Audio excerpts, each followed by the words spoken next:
বাইতুল মুকাররম মিটিং করলাম। জি ভাই, আমরা নারায়ণগঞ্জে ভাই আমি আগে আপনার কাছে অনুমতি নেই। ওরা হ্যাঁ?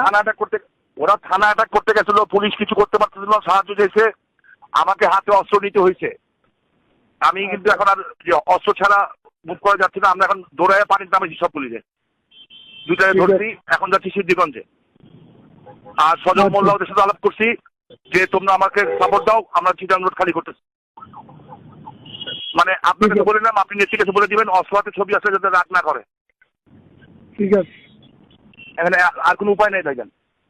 জি, আসসালামু আলাইকুম।